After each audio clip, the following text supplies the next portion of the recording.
¿Cómo hacemos para conversar con una persona que se ha apartado del camino de Dios? De eso hablaremos el día de hoy.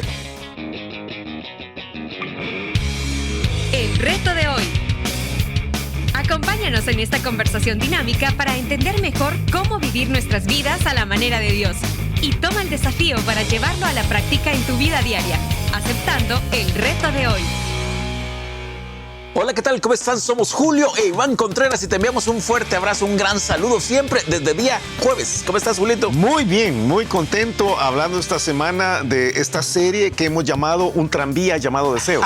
Siempre te gusta ese regresar a esa obra. Es una tragedia llamada Pecado. Una tragedia llamada Pecado. Y hemos visto cómo desde el día lunes, cómo Dios desea que nosotros, aunque todos pecamos, digamos, pero Dios desea que nos apartemos de pecado. Sí, por completo, la santidad en el sentido correcto. Yo repito la palabra que he usado desde el día lunes, no es santurronería, no es legalismo, no es conformación a la imagen religiosa del cristiano, es conformación a la imagen de Cristo, que es totalmente diferente, y es una vida que agrada a Dios. Yo creo que es otra forma de decirlo. Es una vida que agrada a Dios, no que le agrada al pastor, no que le agrada al hermano, no que le agrada a la esposa, ojalá que le agrade al pastor, a la esposa y a todo lo demás, pero la cuestión es agradar a Dios. Tampoco se trata de mi conciencia. No, mire, porque yo tengo mi conciencia limpia, dice. Mucha gente dice eso, sí, pero fíjate que eso Dios dice en su Biblia que eso es rencor, o que eso es ofensa, o que es, y entonces... Pero no le he hecho mal a nadie, yo tengo razón, pues. Ajá. Esa es la idea. O alguna gente que dice, es que, esa primera frase, es que al hacer esto yo no le hago mal a nadie. Sí. Esto es algo que yo hago en privado y no tiene nada de malo. Sí, o sea, y no es cierto. No es cierto. No es cierto. Me estabas convenciendo. Sí, no es cierto. Mira, y la otra cosa es que dijimos que cuando se trata esto, tiene que hacerse, cuando alguien más va a tratar esto, tiene que hacerse con misericordia y verdad. Sí. Los dos elementos son importantes. La gracia, la búsqueda realmente de no dañar a la persona. Pero por otro lado, aquí voy a usar un término muy salvadoreño, así que si nos estás escuchando de lejos, vas a aprender un término salvadoreño. No hay que cundundear a la persona. O sea, no es un proceso de consentimiento en el cual vamos a hacer que la otra persona, para que no se sienta mal, le vamos a dorar la píldora, ¿verdad? Vamos a suavizar las cosas y entonces está bien. O sea, si tienes otra mujer, está bien, tranquilo, es amor, es amor. Y la respuesta es no, hay que plantear la verdad. Mira, misericordia y verdad. Como la enfermedad. La enfermedad, si tú tienes un cáncer, hay que atacarlo. Está malo y eso es dañino para ti. Tú no puedes decirle, mire, tome estas pastitas, se va a sentir mejor y váyase a su casa. Yo no sé si te he contado eso. Ajá. En alguna ocasión aquí en el Reto de hoy, pero hace años, teníamos una cena aquí en la iglesia, una cena de pollo que hacíamos, ¿verdad? Nos reuníamos, la iglesia era en ese tiempo. 2 veces al año. 2 veces al año. En el aniversario y en Navidad. Y la iglesia era más pequeña en esa época. Y entonces teníamos la oportunidad de juntarnos todos y comer pollo, ¿verdad? Esa era la gran cosa. Y entonces veníamos de la casa y Pati había preparado, no me acuerdo, 5 o 6 pollos y los traía una olla de pollos en una salsa caliente hirviendo y como vivíamos cerca, entonces me dijo, no la voy a poner ahí, se va a derramar, la voy a traer en la mano. Y en un bache se le dio vuelta y se quemó una pierna. Se quemó una pierna con no te puedes imaginar. No sé qué tiene que ver con el pecado, pero la tragedia sí la tragedia es terrible. Entonces venimos acá, entregamos el pollo, salimos corriendo de regreso para la casa y aquí había un médico. Un médico, y entonces el médico se va con nosotros, un hermano de la iglesia, y me dice, pasemos por una farmacia, compremos gasas y esta cuestión. Me dijo, te voy a enseñar a curarla, me dijo.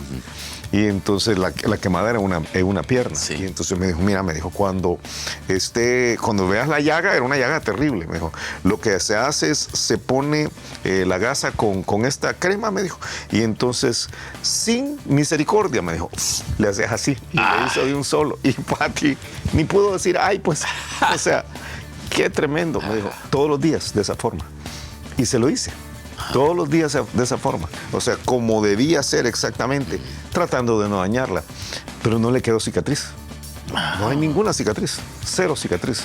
Y es que cuando se trata algo como se debe, entonces puede salir adelante de la forma correcta. Qué tremendo. Misericordia y verdad es como se debe. Misericordia y verdad. Y el día de ayer vimos 4 maneras en las cuales no se trata el pecado. Y yo te dije que es la forma humana de tratar el pecado es por medio de la crítica, ya sea que la exterioricemos o solamente la pensemos, por medio del chisme, que es yo voy a hablar del pecado de otra persona, que es algo que no debe ser, por medio de la apatía, o sea, yo no me meto, a mí no me importa, entonces que haga lo que vea él. Y por medio de la tolerancia, que es decirle a la otra persona, no hay ningún problema. O dejar pasar. No, o sea, está bien.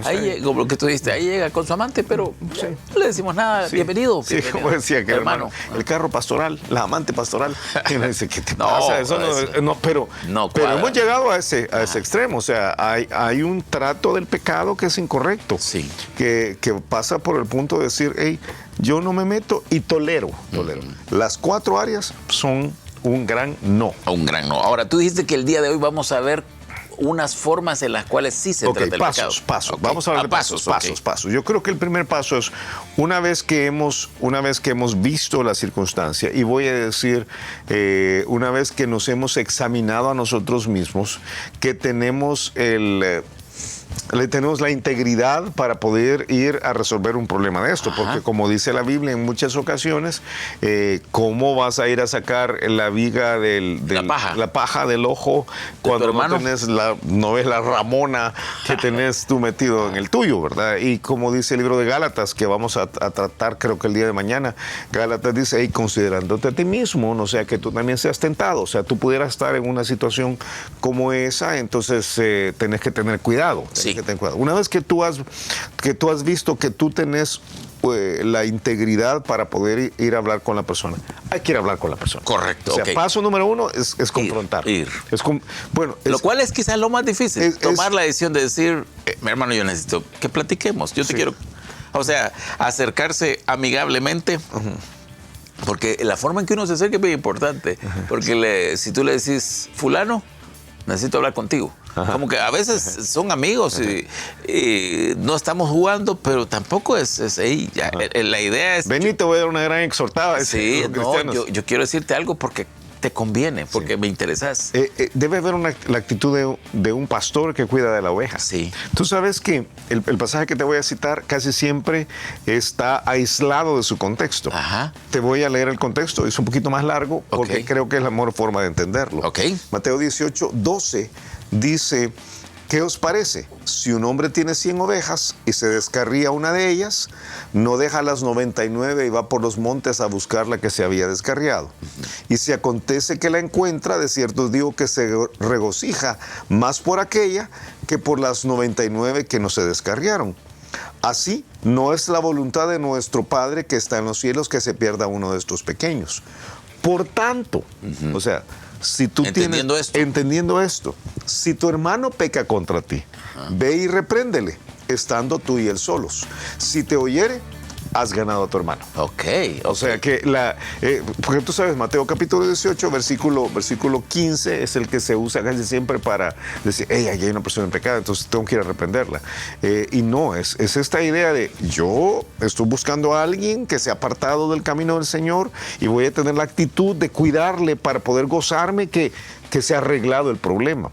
Con esa actitud de un pastor, y ahora no estoy hablando del pastor de una iglesia, de un pastor de ovejas. De un pastor de ovejas, ¿verdad? Que está cuidando de la ovejita.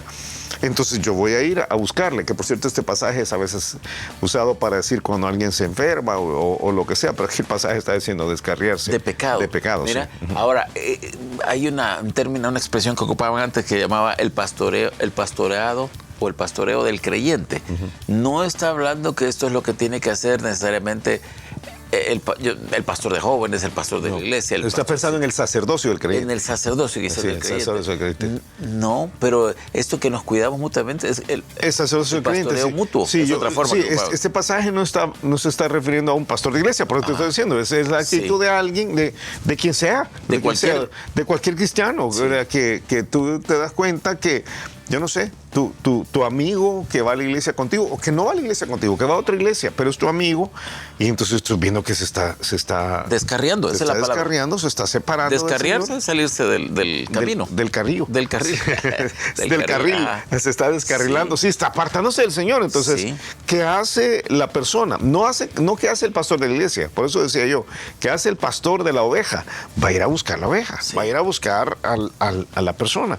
Y la manera en que va a hacer es le va a reprender, que tú sabes que esa es una palabra que a veces nos cuesta. Suena a regaño, es que hay dos palabras, reprender y exhortar, que no son bien comprendidas. Suena a regañar. Sí. Y regañar es solo señalarte tu falta y hacerte sentir la rata de dos patas. Pero eso no es...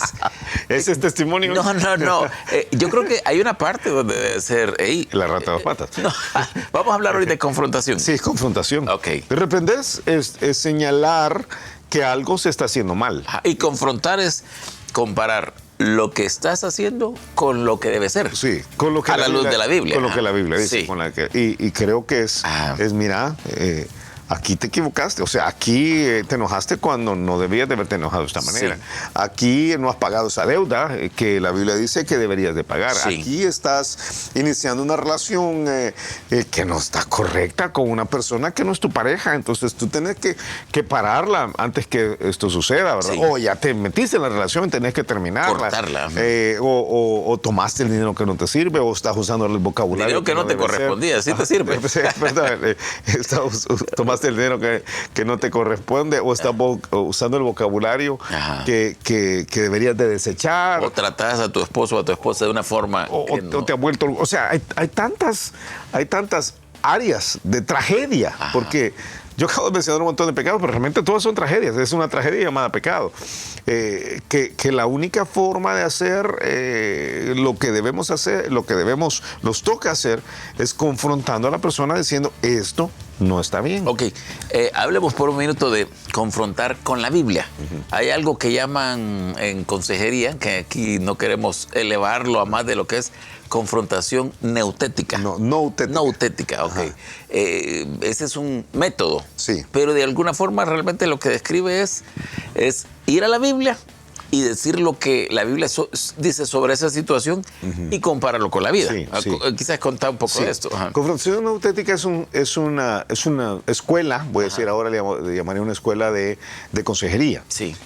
Básicamente es lo que acabas de decir, tú te sentas con una persona, escuchas su historia, porque se trata precisamente de consejería, Sí. o sea, tú estás escuchando a la persona y cuando encontrás los patrones de pensamiento o las acciones que están divorciadas de la Biblia, entonces lo confrontas con lo que la Escritura dice.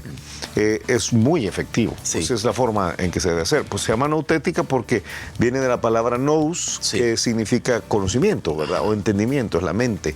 Entonces tú haces claro delante de la persona que algo está mal. Y la razón es porque muchas personas no lo tienen claro. Eso que estás diciendo es valiosísimo. Algunos creen que no están actuando mal porque justifican su pecado. acciones, No, voy a decir su pecado, lo quieren justificar muchas veces por el pecado del otro. Sí. Sí, es que hermano, yo es cierto que ahí dice que la Biblia, usted me está enseñando que la Biblia dice que a la mujer hay que tratarla como vaso más frágil, pero es que usted no ha oído que me dice como me habla ella a mí. Sí. Entonces algunas Ella es personas, maléfica. mira, Ella es algunas maléfica. personas tienen la idea Y tú sos Shrek, le digo yo. que el pecado del otro justifica que yo peque. Sí. Y eso es un error. Eso es un error por todos lados. Sí. Pero y voy a decir, ese es en el caso de cuando hay una reacción al pecado de otras personas, pero a veces de otra forma. A veces es que, Julio, yo encontré el amor. Ajá. O sea, yo amo a fulana de tal, que no es tu pareja. Ajá. No es tu esposa. Está casada con alguien más. Sí, pero el amor es de Dios. Y entonces, no, hombre, ¿cómo vas a creer? O sea, y la persona lo dice Con alguna persuasión. con convicción, diría yo. En algunos casos, Sí, en pero yo creo algunos que es casos. algunas persuasión porque ¿Sabes cuál es el problema? Cuando todo se amelcocha, digo yo, que es cuando las circunstancias no son lineales. Qué rico una melcocha. Mira, cuando las circunstancias no son lineales, sino que aquí es que existe es que el esposo, fíjate que ya él vive en Estados Unidos, entonces ya tienen años de no verse y entonces... Sí. Es que en las relaciones interpersonales, Iván, casi nada es lineal. Sí. En las relaciones personales todo es una maraña increíble, ¿verdad? Un berenjenal, dicen. Un berenjenal. Entonces es un arroz con mango, dirían en algunos lugares también. O sea, es toda esta mezcolanza que me pudiera a mí llevar por un proceso en el cual yo voy a tomar decisiones creyendo que estoy en lo correcto. Por eso tan importante la parte de reprender a la persona, de confrontar a la persona, de mostrarle a la persona que está equivocada. Ahora, para eso se necesitan varias cosas. Se necesita tener una actitud, tiene una actitud tan mansa como sea posible, porque no se trata de ir a pelear con la persona. O sea, algunos creyentes piensan que confrontar por el pecado es sacar el machete y hacer picadillo el alma de la otra persona. No es esto. No logras nada, no se logra absolutamente nada. Es hacerle ver su error. O ir enojado. O sea, yo conozco algunos líderes que cuando confrontan... es que hasta le sale la vena por la sien, ¿verdad? Y aquí en el cuello, ¿verdad? Y se ponen rojos y toda cuestión. O sea, no se logra nada con esto, ¿verdad? Es ir y traer a la mente de la otra persona el error que está cometiendo, lo mucho que está dañando a Dios, en primer lugar, y lo que está dañando a la otra persona. Ofendiendo a Dios, ofendiendo y dañando a la otra persona, y ofendiéndose y dañándose a ella misma. Entonces, esto se tiene que hacer con mansedumbre y reverencia. Según de Timoteo 2, un pasaje que citamos a menudo y que hace poquito estudiamos acá. El siervo del Señor no debe ser contencioso, debe ser amable para con todos, ¿verdad? Para que así para que corrija a los que se oponen, para que ojalá que por medio de este proceso de corrección escapen del lazo del diablo en que están sujetos a voluntad del diablo, ¿verdad? Entonces, yo creo que esta parte de hacerlo de la manera correcta, con mansedumbre, es clave. La otra cosa es que tiene que ir muy claro en lo que va a decir. O sea, cuando alguien va a clarificar algo y no lo tiene claro, es un desastre. Entonces, eso estás hablando de conocimiento de la Biblia. Sí. O sea, quien no tiene conocimiento de la Biblia no debe meterse a aconsejar. Y eso quiero ser cuidadoso en decirlo, porque todos deberíamos de poder aconsejar y en este caso a confrontar. Sí. A confrontar. Y no solo conocimiento de la Biblia, conocimiento de la Biblia y de los hechos. Sí. Porque tú sabes, yo puedo creer, a mí se me hace que este fulano está a saber en qué, ¿verdad? Entonces le voy a ir a meter un par de proverbiazos, ¿verdad? Porque yo tengo un pasaje de proverbios que habla de eso. Sí, pero estoy juzgando sin conocimiento. Entonces hay una parte de clarificación que uno tiene que estar claro antes que cualquier otra cosa, ¿verdad? Sí. Entonces voy, le reprendo, lo hago a solas. Sí. Esa es la otra cosa. Mateo 18 lo dice así. Por tanto, si tu hermano peca contra ti, ve y repréndele estando tú y él solos. No se hace en público. No se hace en público, no se hace en una sobremesa cuando estás con toda la familia, no se hace en una red social. O sea, ahí, ¿verdad? No se hace. Ahora cualquiera puede hacer una red social, pero yo pienso en el error de algunos pastores que del púlpito en alguna ocasión... Terrible. ¿verdad? Entonces, a veces diciendo o a veces no diciendo el nombre. Sí, pero entonces exponiendo el caso. No se hace. Se hace porque ¿qué estoy tratando? No estoy tratando de avergonzar al hermano. No estoy tratando de... ganarlo. Estoy tratando de ganarlo. No estoy tratando que escarmiente. No es ese mi propósito. Mi propósito debe ser la gloria de Dios, ¿te acuerdas? Sí. Es lo que vimos el primer día. La gloria de Dios y tratar que Él regrese a una relación con Dios para que lleve el fruto correcto y debe hacerse con misericordia y verdad. La parte de verdad tiene que exponerse de manera clara y directa. Si el fulano escucha, y algunas veces en mi experiencia no escuchan a la primera. Sí. Esa es mi experiencia. Mi experiencia es que a veces salen molestos de la reunión, A veces no quieren llegar a la reunión. A veces no quieren llegar a la reunión, sí. Le estoy llamando, fíjate, pero no me contesta. Sí. Mira, tiempo. Escuchamos el reto de hoy. El reto de hoy es darnos cuenta que la vía por la cual podemos hacer que una persona regrese al camino del Señor es hablando con ella. Sí. Es confrontándola en el sentido correcto de la palabra, es enseñándole con mansedumbre, con misericordia y con claridad de pensamiento, la verdad, no lo que yo me imagino, la verdad de los hechos y de la Escritura. Y al confrontarlo, esperar que estando solos, el Espíritu Santo trabaje en la vida de la persona. Me gusta, tremendo. Mira, y a ti que nos ves, a ti que nos escuchas, en el contexto del amor cristiano, uno cuando ve el pecado en otro debe acercarse para hablar con él con misericordia y verdad. Y hay que hacerlo a solas. Sí. Hay que hacerlo a solas. No se trata de ofender a la persona, no se trata de escarmentar a la persona, no se trata de humillar a la persona, se trata de que la persona regrese al conocimiento y a la relación con Jesucristo. Que pases un excelente día y nos escuchamos mañana a la misma hora. Gracias por habernos acompañado y ahora te animamos a que aceptes el reto de hoy en tu vida. Nos encontraremos de nuevo en el reto de hoy.